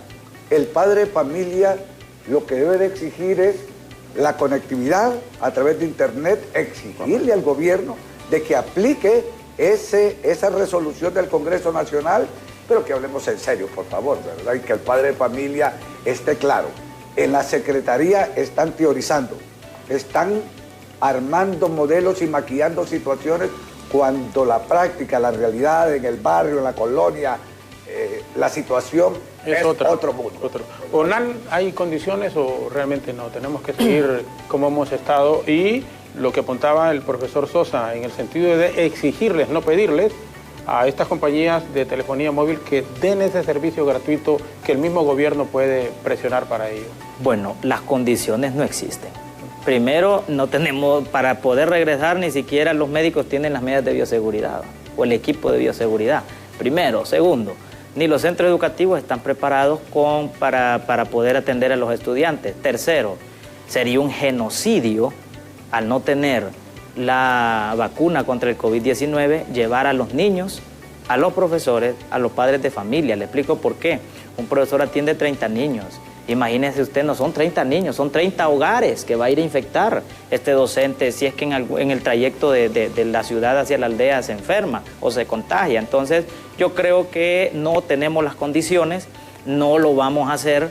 Señor ministro, si usted convoca a los profesores de manera presencial o semipresencial, cualquier docente que fallezca, usted va a cargar sobre sus espaldas, sobre las espaldas de aquellos directores que están haciendo caso a algo que se puede convertir en un genocidio en nuestro país. Sí. Le comentaba a Extracámara, al licenciado Zelaya, de que están exigiéndole al docente que tiene enfermedades base que vaya al Seguro Social. Lo están mandando a infectarse. Óigame, ¿cómo va a matar al matadero si eso está contaminado? Y a las personas de la tercera edad, también que se presente cuando hay un PCM que dice que la persona mayores de edad y con comorbilidades, es decir, con enfermedades base, protegidas por el Estado más bien, o que se queden en sus hogares o anden protegiéndose por ahí, ¿verdad? Mientras no exista la vacuna. Yo siempre he querido tener esperanza. Yo he sido un soñador toda mi vida, he querido que hay cosas que son posibles. Ahora, pero ¿qué podemos hacer? Que nos pongamos de acuerdo, hombre, ya es tiempo que despoliticemos el sistema y que venga gente con buenas ideas, nos sentemos y digamos, bueno, presupuesto, seguridad y defensa, quítenles el pito, no estamos en guerra, no necesitamos armas en el país, no necesitamos bombas lacrimógenas, no necesitamos capuchas, no necesitamos garrotes, Pero sí necesitamos tablets. Leche. ¿Sí necesita qué? Necesitamos tablets, necesitamos internet, necesitamos leche, necesitamos comida para la gente, para los niños. Gratis, es correcto. atención a los centros educativos. Reparación de centros. Necesitamos a la empresa privada. Sí, que se incorpore también, es correcto, la empresa privada debe entrarle. Y hagamos un pacto social, pero no... no voy a mencionar el canal tampoco ni al personaje porque no es el estilo. Pero no tampoco lo tira a firmar, va. Sí, claro. Sino un compromiso. Un proyecto de educación a largo plazo cuando no se han sentado con las partes. Aquí hay que sentarse con los profesores. Claro, totalmente. El profesor es el que sabe de profesores, este tema. padres de familia, los mismos estudiantes. El ingeniero sabe que usted sabe de periodismo. Sí. Pero si usted me pregunta a mí que si yo sé de medicina, yo no sé de medicina. Le puedo hablar de educación, la experiencia mínima que he tenido en este campo. Pero yo como un hombre idealista, soñador, que ama a la juventud, a los niños, yo digo, sentémonos, hombre. Y el ministro de Educación, mire, las comparecencias está bien, pero yo creo que mentir o tratar de maquillar la situación no nos conduce a nada. Llame a la dirigencia magisterial y siéntese a hablar de educación, hombre. ¿Cuántos años tiene de ejercer la docencia usted? 29 años. 29 años. Que se siente a hablar de educación y que digamos, óigame, qué desperdicio. Óigame, aquí es que yo no entiendo la forma de ser. Sabe que los maestros estamos diseminados en todo el territorio nacional, ¿verdad? Claro. ¿Sabe qué hicieron en Nicaragua con el problema de la pandemia? Por eso es bien reducido el problema. Fueron de cuadra en cuadra porque están organizados en Nicaragua. Allá la pandemia golpeó. Pero fueron de cuadra en cuadra ¿qué? Organizarse. Óigame, si el maestro es un líder en su comunidad. Sí, pero le dio las herramientas al profesor. Nicaragua le dio las herramientas al profesor. Y no fue utilizado este recurso humano. Al maestro el gobierno lo mira como un enemigo, un peligro. Y nosotros somos los amigos de los gobiernos porque desarrollamos el país, porque brindamos educación. Y solo es a través de la educación que se desarrollan los pueblos. No logro ver yo qué se va a hacer. Pero si dentro del próximo proceso electoral no hay un plan claro, no existe un presidente que nos hable de educación, que ya basta. Mire la experiencia de Asia, hombre. Ahí en Asia lo que le apostaron fue la educación y hoy son competencias. Mire, yo cuando fui diputado 94-98, no se me olvida, presenté un proyecto para que se impartiera la clase de inglés y la clase de computación, y entrando, ahí está el proyecto en el Congreso, entrando como ciudades pilotos Tegucigalpa y San Pedro Sula, porque claro, estamos hablando de 1994, y que se fuera expandiendo a medida pasar el tiempo en el resto del país. Y se dio cuenta que en la reforma educativa apareció, ¿eh? Sí, claro. Que la clase de inglés de carácter obligatorio. Claro, debería ser carácter obligatorio, pero a los ricos pareciera que no les interesa. No nombran los profesores de inglés, no hay, dicen, para nombrar profesores pero tienen que irlos nombrando. No hay para computación, o sea, tiene que haber, posible? Ofrecieron que iban a dar una computadora por cada niño. Es que no solo los ricos tienen derecho. Y se hizo el presupuesto, se gastó ese presupuesto, pero ahí es donde le digo, aquí es donde entonces todos los sectores deben de meterse. Se dio cuenta la denuncia de ayer, que es gravísima. 16 millones de dólares con Claro de un contrato que hicieron para hacer la conectividad en los parques, en las escuelas. Oiga, ¿dónde está ese dinero? ¿Quién es el responsable de esos 16 millones? Y lo que hizo el Congreso Nacional, que les expandió la concesión. ¿Cómo es posible, Luis, que el Congreso Nacional premia a estas dos compañías y les dice, hagan lo que quieran por el resto? Nos hablaban de que hay un cheque, nos hablaban que hay, mire, aquí en el país se conocen las cosas, sobra quien informe. Aquí trabajan con cheques en blanco en el gobierno, con estas empresas de telefonía celulares. Sí. ¿Por qué cree que no le dieron la conectividad gratuita a los niños y a las niñas? Son millones. Óigame, Luis, si estamos hablando que son casi 2.000 millones diarios que hace esta gente, mire, que un niño, semanales. Que un padre de familia invierta una recarga de 16 lempiras, mínimo, mira, 16 lempiras. Óigame, estamos hablando 1.5 millones. Óigame, estamos hablando de 2 millones de niños matriculados, de 2 estudiantes. Óigame, ¿cuánto dinero? Claro, este es un negocio. Mire, se nos ha acabado el tiempo, yo siempre estos temas me apasionan, me gustan mucho por lo que representa. Uno pero quisiera antes de que terminar... No, y le iba a preguntar, aquí lo tengo, no, permítame, no, por supuesto, es que aquí lo tenía yo, mire, ve, casilla número 5, aquí lo tenía. Pero aquí por eso quería agarrar quisiera, claro, con mucho gusto. Aquí al amigo de la cámara, por favor, que me hiciera un acercamiento. Sí, por favor. Mire, se fija, va. Hiciera un acercamiento a esta pequeña... Luis Sosa, casilla 5. Ahí tenemos a doña Xiomara Castro de Celaya, que es candidata de ¿Y la que está a la par de Partido Libertad, es mi candidato a suplente. Suplente. Abimelec Martínez, estamos en la casilla 5. ¿Por qué no puso una mujer de suplente? Pues fíjese que con el compañero participamos en la competencia anterior hace 4 años. Entonces nosotros nos decimos la dupla. La dupla, pero la dupla. Así como dicen en el fútbol. Y quisiera, fíjese, aquí públicamente entregársela a Jorgito Zelaya. Yo lo conozco hace muchos años, lo hemos visto, le hemos dado seguimiento y tal vez en una de esas en la urna se acuerde. No, pero ahorita usted sabe que no puedo. No, claro que sí, pero mire, ahorita por lo no menos, puedo. Tal vez en las generales. Ahorita no puedo, yo voy de candidato a diputado con don Tito Apura y en la 19, en la 19 va usted, ¿verdad? Sí, en la 19. Pero sí, claro, por supuesto, pero aquí le tenía la pregunta, casilla número 5, le iba a decir. El número 5, ¿qué le dice algo? Mire, la casilla 5 es una historia que tal vez en otro programa lo podemos, claro, con mucho gusto, lo podemos conversar. Y mire, aquí le voy a comentar finalmente algo. Sí. Doña Xiomara Castro de Celaya, hemos conversado con ella sobre este problema educativo y ha establecido un compromiso con todo el pueblo hondureño, con los padres de familia, que vamos a trabajar enmarcados para desarrollar la educación en el país. Este es un reto que tiene doña Xiomara y la vamos a acompañar, pero yo soy de las personas que quien me miente y me daña mi interior, yo la verdad que me le hago a un lado. Bueno, profe, muchas gracias. Nosotros también vamos aspirando, le cuento, Luis, Luis va con Libre, nosotros estamos con el Partido Liberal, vamos en la casilla 57 con el ingeniero Luis Zelaya. 57. Creo que por aquí, si ¿dónde va usted? Nosotros vamos aquí en Francisco Morazán, aspirando a una diputación para tratar de recuperar el país. Hemos sido claros con el ingeniero Luis Zelaya, tiene una propuesta muy clara en educación. Nos ha dicho, vamos a respetar las leyes educativas y específicamente, mira, ahí está, vamos en la casilla 57 y el ingeniero Luis Zelaya ha dicho, vamos a recuperar la educación, vamos a recuperar la salud y vamos a recuperar los empleos en Honduras.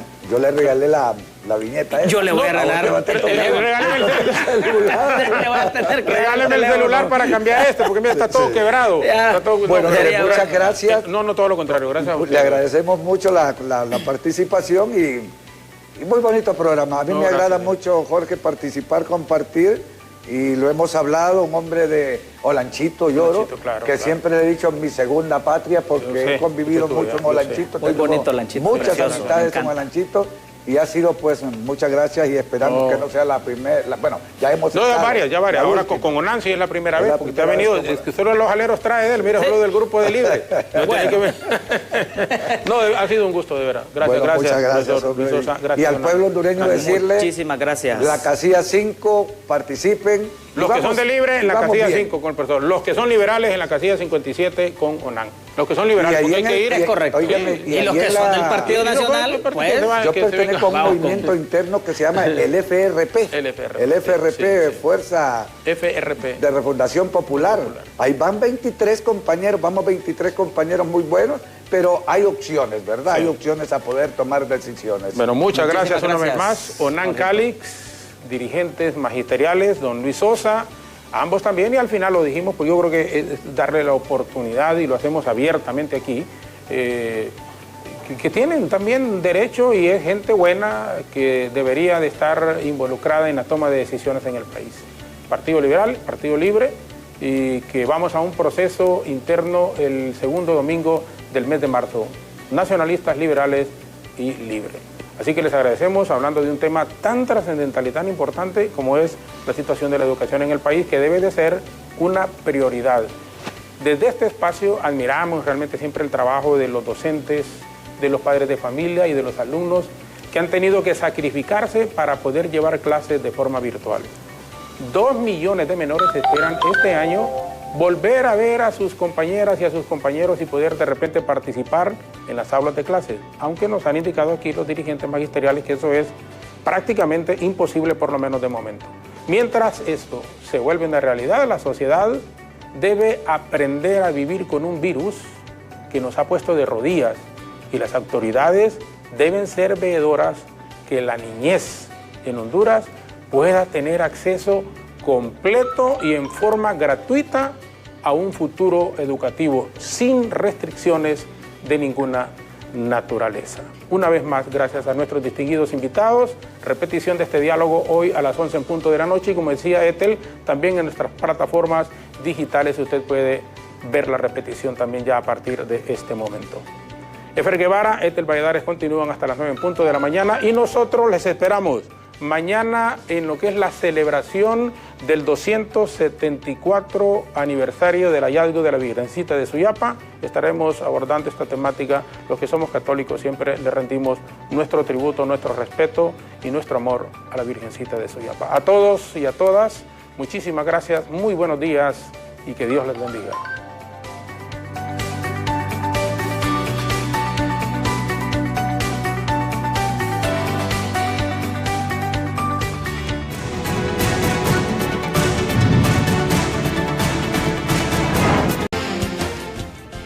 Bien, continuamos con más información en Honduras, y a esta hora de la mañana precisamente se reporta el fallecimiento de una persona a causa de intoxicación en la zona norte del país.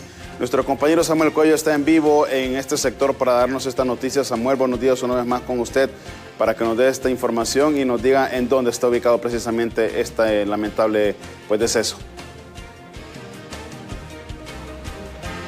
Así es, muy buenos días nuevamente, compañeras y compañeros en el estudio, a toda la audiencia que nos ve por la pantalla de BTV.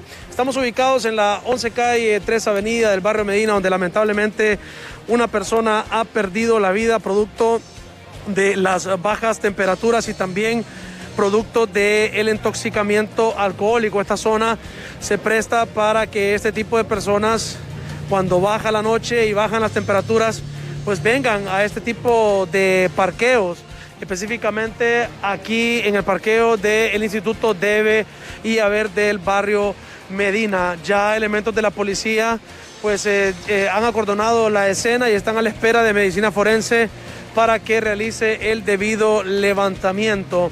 Son situaciones difíciles, ya que sabemos que las temperaturas han bajado en las últimas 24 horas producto de un frente frío.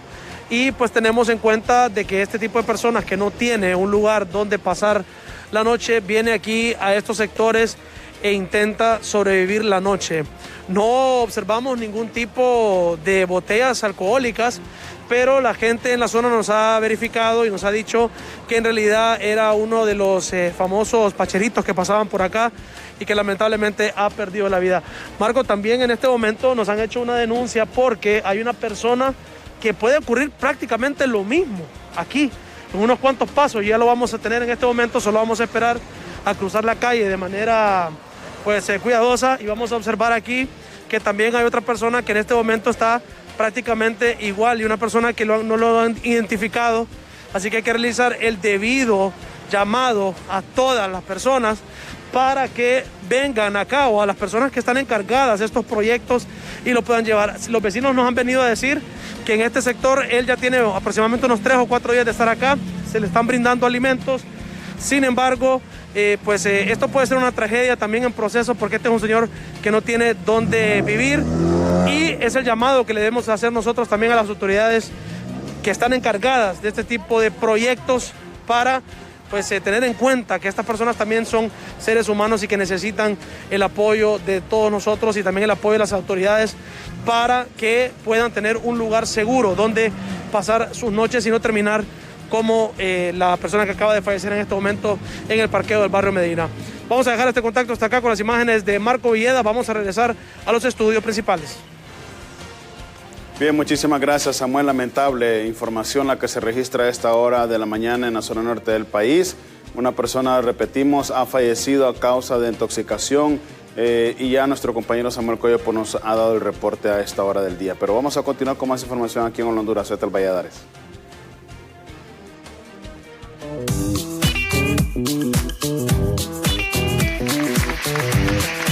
Cinco estrellas en Hola Honduras.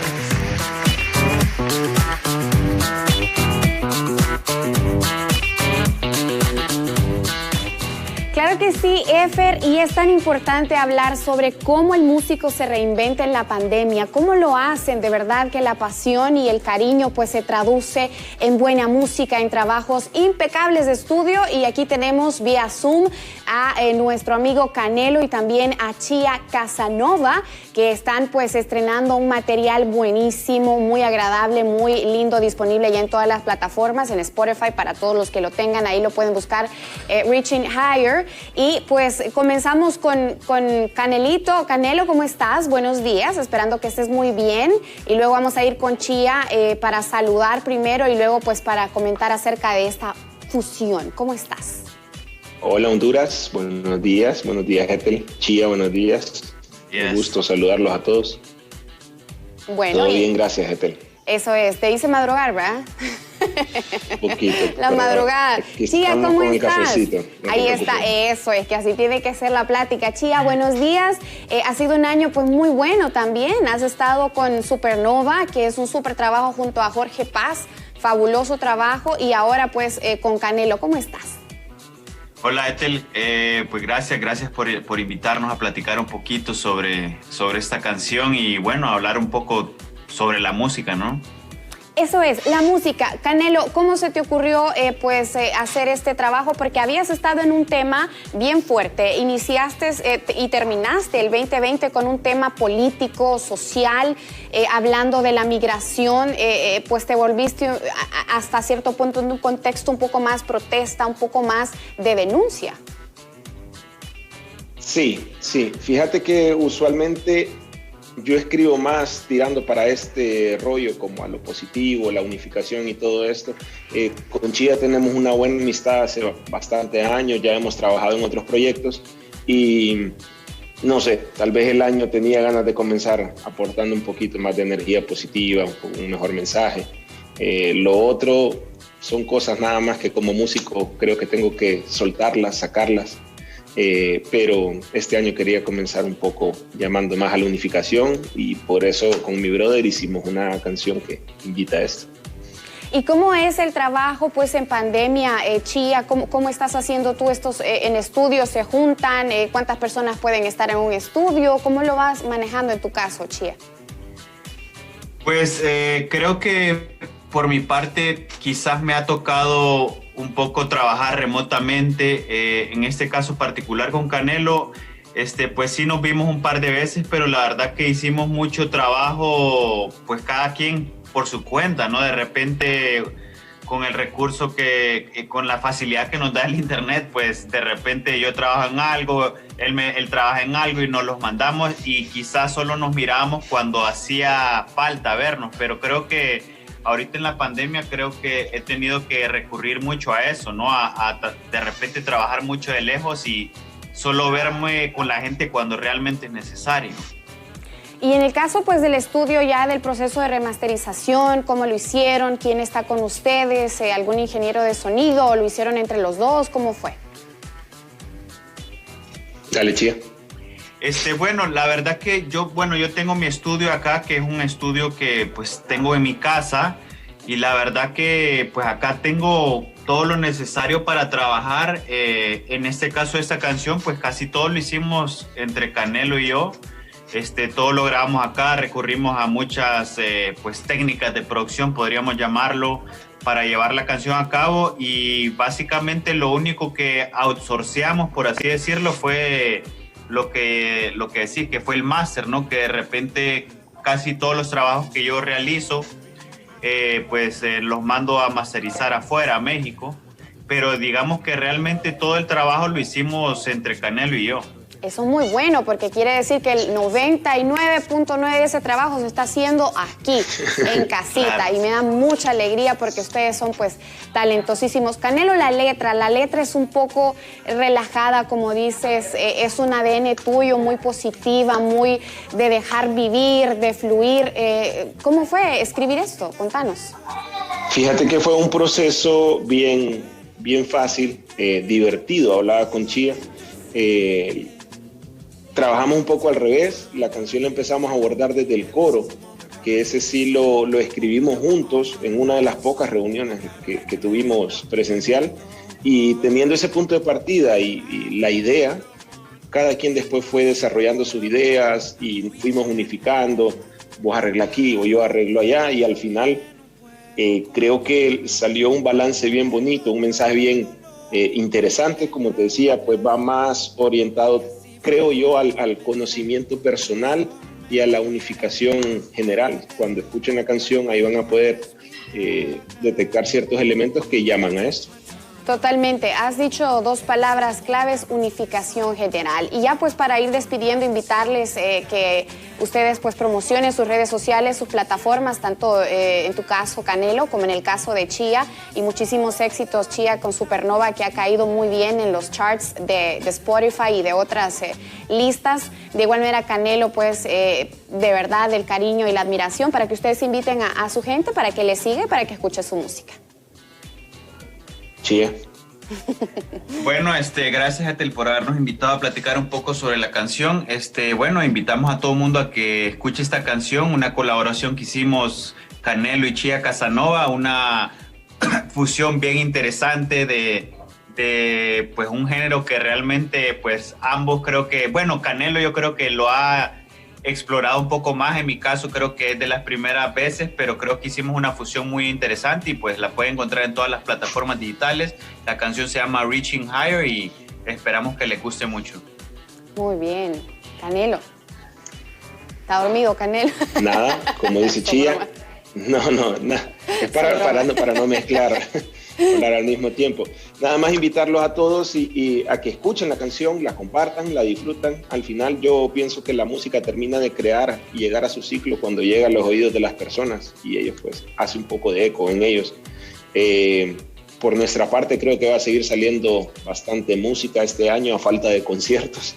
Se vienen, creo que, buenos proyectos, buenas colaboraciones, tanto de Chía por su lado y el mío también. Y nada, invitarlos a que apoyen la escena nacional y que disfruten de lo que se está produciendo.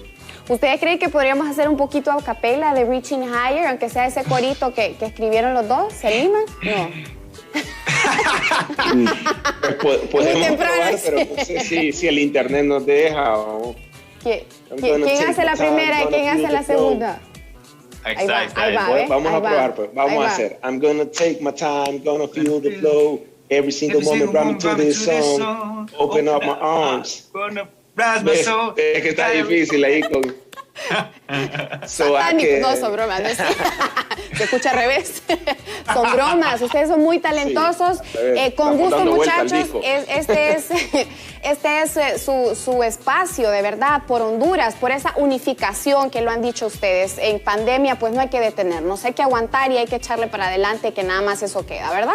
Con mucho carisma, con mucha actitud positiva. Muchas gracias, Ethel. Gracias. Saludos a todos. Abrazo para los dos. Cuídense y a mucho. Honduras. Hola, Honduras. Cuídense mucho. Bueno.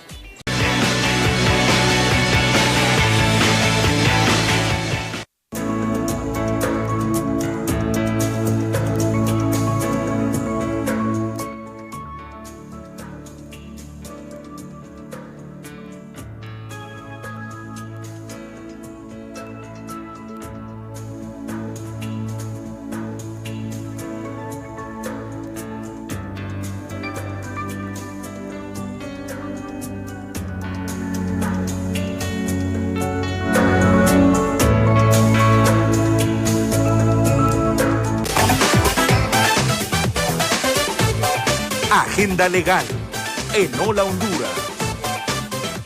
Cada 3 de febrero se celebra en todo el mundo el Día Internacional del Abogado, con el objetivo de reconocer la labor de los hombres y mujeres de leyes que trabajan para conseguir un mundo más justo. El abogado es el profesional que ejerce la defensa jurídica en un juicio, así como los procesos judiciales y administrativos ocasionados o sufridos por ella. Además, asesora y da consejos en materias jurídicas. Los abogados son profesionales con conocimientos en diversas áreas de la legislación: penal, laboral, mercantil, administrativa, fiscal y tributaria, en la mayoría de los ordenamientos de los diversos países. Para el ejercicio de esta profesión se requiere estudios universitarios en Derecho, estar inscrito en un colegio de abogados y tener una autorización del Estado para ejercer.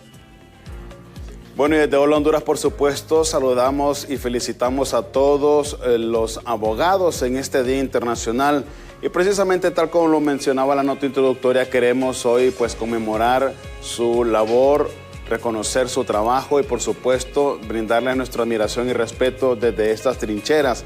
Para hablar sobre este Día Internacional del Abogado nos acompaña vía Zoom precisamente el abogado Oscar Lagos. Abogado, buenos días, es un gusto saludarle y le agradecemos por supuesto por atender nuestra invitación aquí a Honduras y por supuesto también desde ya le felicitamos por este Día Internacional. Muchas gracias, muy buenos días a todos, gracias por las felicitaciones y por tenerme aquí en su programa y bueno, un placer estar aquí con ustedes. Muchísimas gracias, abogado. Y háblenos, abogado, hoy no queremos tocar tantos temas legales porque siempre en este espacio nos referimos mucho a eso, pero queremos, como lo mencioné anteriormente, pues reconocer la labor de los abogados no solamente de Honduras, sino que del mundo. ¿Cómo ha sido la evolución, no solamente de las leyes, abogados, sino que también de ustedes como profesionales del derecho durante la última década y más ahora aquí en Honduras, específicamente durante el último año que pues nos ha venido a afectar la pandemia provocada por la COVID-19? Muy buena pregunta. La verdad es que esta última década ha sido acelerada en la profesión. Nuevas leyes que nos han llevado a cambiar procesos totalmente, de procesos escritos a procesos orales. Entonces a la mayoría de los profesionales nos ha tocado reinventarnos, aprender en el camino, como se dice. Sí. Aprender a ir a audiencias, a comparecer en juicio, a estar delante de los jueces, manejar nuestras emociones, porque un escrito no puede ser muy elocuente, pero tal vez sí tener ciertos desafíos a la hora de expresarse en público. En materia penal, en materia administrativa, en todas las ramas del derecho nos ha tocado hacer eso.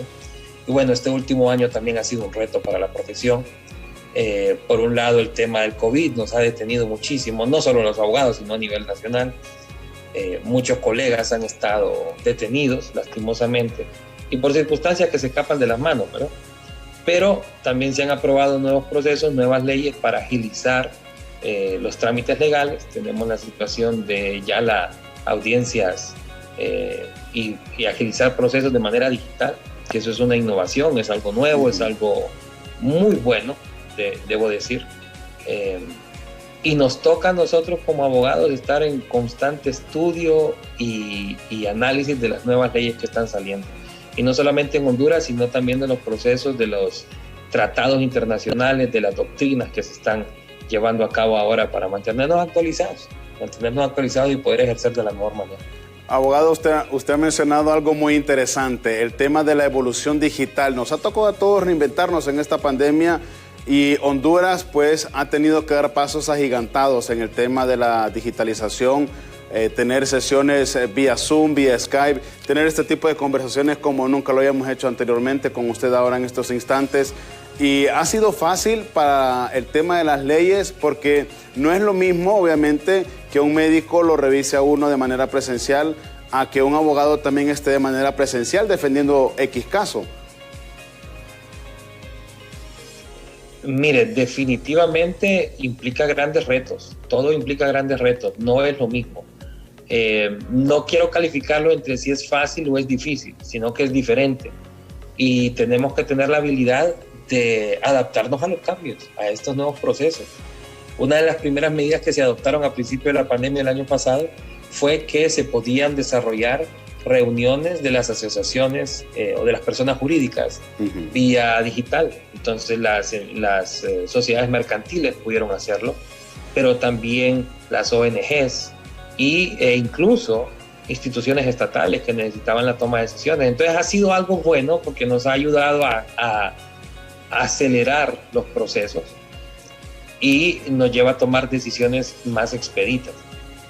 Pero depende mucho de los colegas el poder adoptarse los cambios. Sí es un reto muy grande. Abogado, ¿qué, a su criterio y a su experiencia, qué tiene que mejorar para los profesionales del derecho, específicamente en nuestro país? Sabemos que cada país, cada nación tiene pues sus normas distintas, sus necesidades específicas, pero aquí en Honduras, ¿qué debe mejorarse para que un abogado pueda desempeñarse libremente en el tema laboral, específicamente del derecho de las leyes? Sí, yo creo que hay dos aspectos que son necesarios afianzar. Uno, la capacidad de desarrollar competencias o nuevas competencias, ¿de acuerdo? Antes, en la vieja escuela, y no demerito eso, porque son colegas que son maestros para nosotros, pero la vieja escuela es el abogado con su asistente, secretario, qué sé yo, dictándole los escritos, diciéndole hágame esto, hágame aquello, y esa vieja manera de hacer las cosas, centralizado todo, con formalismos que a veces no ayudan a agilizar los procesos. Entonces, poder desarrollar competencias en estos aspectos, y antes algo que era totalmente ilusorio, ahora es una necesidad, y es adaptarse a las herramientas digitales, a las herramientas tecnológicas, a saber usar el celular, a saber usar plataformas como Zoom y otras, ¿verdad? Porque no les voy a dar publicidad. Ese es uno de los grandes retos, aprender nuevas competencias, el trabajar en equipo, el saber desarrollarse con otros, pero al mismo tiempo no dejar de la mano el estudio constante, la capacidad de análisis, la capacidad de entendimiento de las leyes y de los principios, porque en nuestra sociedad, en términos generales, siento yo, nos volvemos mucho enfocados a resultados. Entonces, si logramos sacar tal licencia, si logramos sacar tal permiso, o si logramos tal sentencia, pero nos estamos olvidando de la doctrina, de los principios, de los fundamentos. Y hay conceptos que son necesarios siempre tener claros, precisos, que nos van a llevar a dar un paso extra dentro de la profesión. Entonces yo creo que esas son las dos cosas que tienen desde la mano. Abogado, adaptarse a las nuevas competencias y seguir con el estudio constante. Su profesión, abogado, es como la de los médicos. Tienen que estarse, y usted ya lo apuntó, actualizando diariamente, porque las leyes, al igual que la medicina, pues van evolucionando.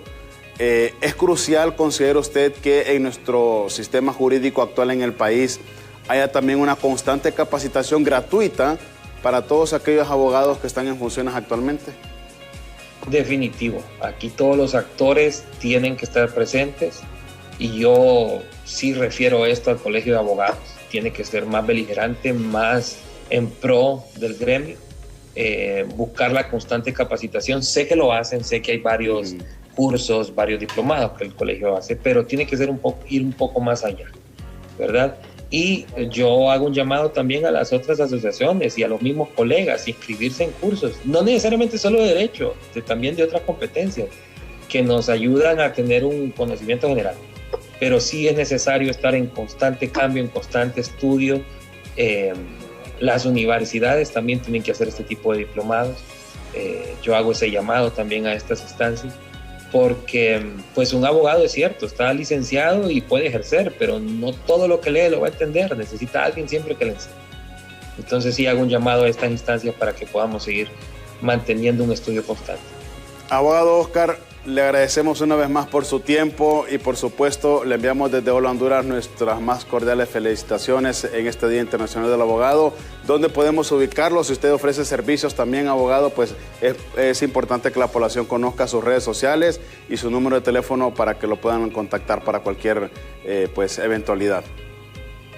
Bueno, muchísimas gracias por las felicitaciones. Yo actualmente soy el asesor legal del Comisionado Nacional de los Derechos Humanos. Entonces soy funcionario público, estoy a la orden en esta temática, y bueno, mi celular 3390-4949, pueden contactarme en cualquier momento, que yo con gusto los voy a atender. En el tema de derechos humanos, pues obviamente estamos a la orden, y en cualquier otro tema que podamos servirles, con gusto lo haremos. De nuevo, muchas gracias por el espacio, por las felicitaciones, y deseo un feliz día. Muchísimas gracias al abogado Oscar Lagos, quien muy gentilmente pues hoy nos ha atendido aquí en Hola Honduras en nuestro segmento de Agenda Legal, conmemorando este Día Internacional del Abogado, y por supuesto felicitando a todos aquellos que laboran en esta loable carrera y desempeñan pues sus funciones de manera digna, tanto en el país como también en otras naciones. Nosotros tenemos que irnos el día de hoy. Mañana conmemoramos el 274 aniversario del hallazgo de la Virgen de Suyapa. En el diálogo de Hola Honduras pues tendremos algo muy especial, y mañana miércoles es expediente, vamos también a tocar ese tema de la Virgencita de Suyapa. Bueno, que este sea un momento pues de vivir la fe, Efer, desde casa, desde su propia iglesia espiritual, que es su casa, su ser, su espíritu. Nos despedimos, que tengan ustedes un fabuloso martes, cuídense mucho, pues sean sanos, hagan ejercicio, pórtense bien, y nada, que Dios nos acompañe. Amén. Quedan con Café Caliente. Feliz día.